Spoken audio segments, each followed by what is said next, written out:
Good afternoon, everybody. I'm Tim Lammers here in Fox 61 studios in Hartford. Welcome to this Fox 61 special report.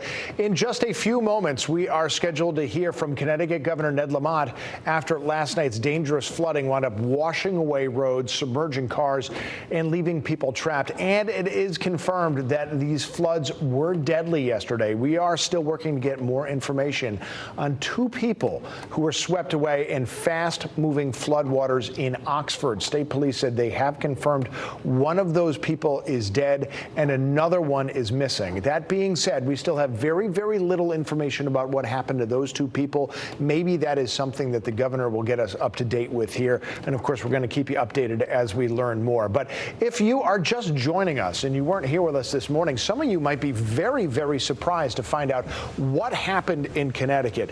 It was very localized to places like Oxford and Southbury, but wherever it was hit, it was borderline catastrophic damage. We're showing you just some of this video here. This is from Oxford Road in Oxford. The Brookside Inn restaurant, actually, which is right by a brook, the little river there, wound up overflowing its banks to the point that some Beacon Falls hose company came in, because that's the next town over, and had to start rescuing people from that ladder that you can see.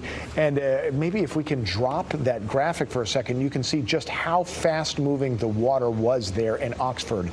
This is clearly the potential to have a life or death situation here. You can see a dumpster going by. Looks like something else behind that.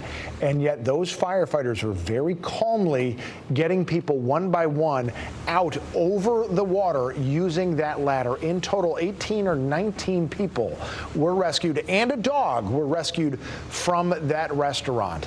They are all okay, thanks to some amazing work from Oxford firefighters. Again, that was one of the hardest places hit right there. By no means was it the only one. Even as far north as Meriden, you can see water rushing in through that area in Hubbard Park, making a river where there was none before.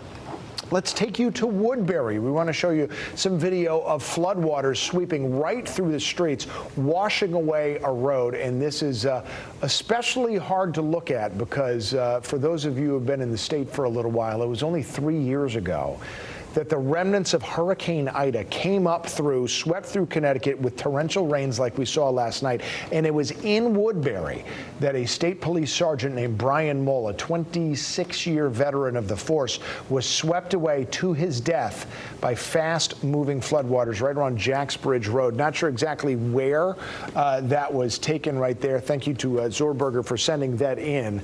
But that is just amazing to see right there. And a lot of parts of that area in the Naugatuck Valley still don't have any power, although things have gotten better in that respect. Southbury, for a good long time, had about 1,100 Eversource customers without power. It is a number that very suspiciously was not fluctuating much like we normally see throughout the course of the morning, which sort of indicated that a lot of Eversource crews were having a lot of trouble getting to places where they needed to try to restore power. But the good news here, Southbury is down to 254 customers without power. We've had live team coverage all morning. If you've been with us from 4 to 11 a.m., Fox 61's Angelo Bavaro spent the morning in one of the hardest hit towns of Southbury. Here's what he saw.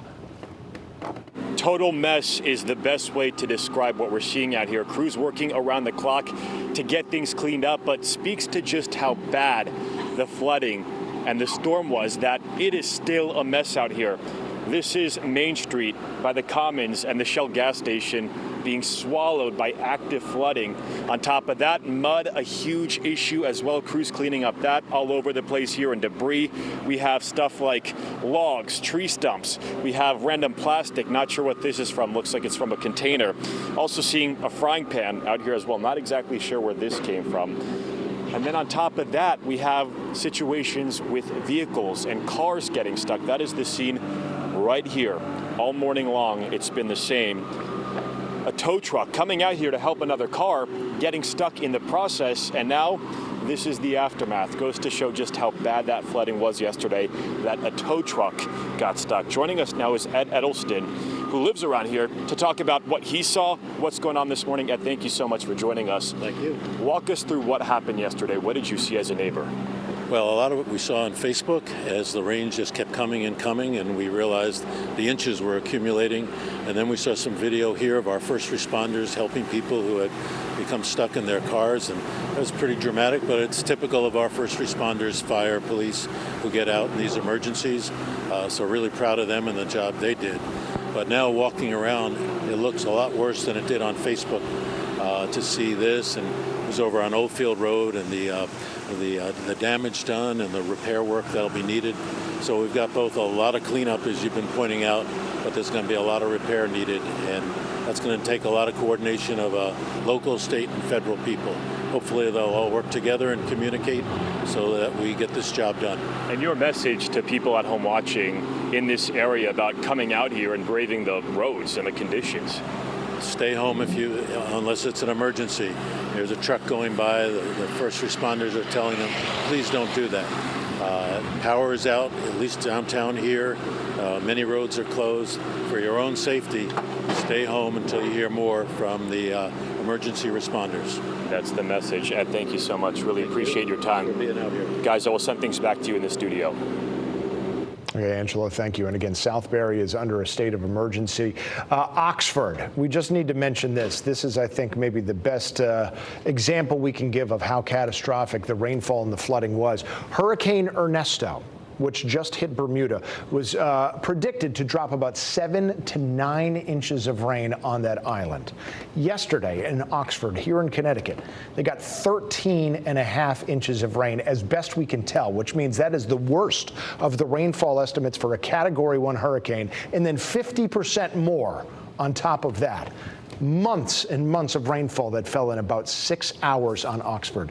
Obviously, this has become national news. It led a lot of national newscasts last night, and that's why we're hearing maybe Governor Ned Lamont, who is scheduled to start speaking at 12:30. We're now hearing he is going to address the state at 1 p.m. and maybe giving more time for the governor to get there to Oxford and to get more national media members in place so we can figure out what the state is going to do to try to help people who are still stranded in their neighborhoods, and just all of these people who have lost property and had to hang on through a very, very rough night. So while we are waiting for that to happen, we're just going to dip off the air. We're going to come back to you at 1 o'clock once the governor starts speaking. In the meantime, this is going to be a story we are going to be covering over the next few hours, days, even weeks. Remember, you can get the Weather Watch Impact app on your phone. That is a great way to stay up to date when weather winds up impacting you where you are, because unfortunately, as good as our forecasters are and our meteorologists are, sometimes it happens very, very quickly, like it did yesterday.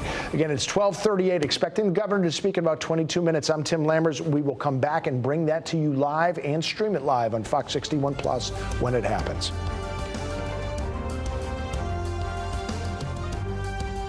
Out and say, oh, Quan ain't here. But whatever car she was driving, she told it on Green Bay and Capitol. So my heart dropped. I said, come on, he's steady trying to, what, Quan, what, come on, let's go see where my car at on Green Bay and Capitol. So we ride up there, no signs of an accident, no sign of my car, nothing. So we get back in the car, we go back to Quan's house. Quan, she mysteriously there now.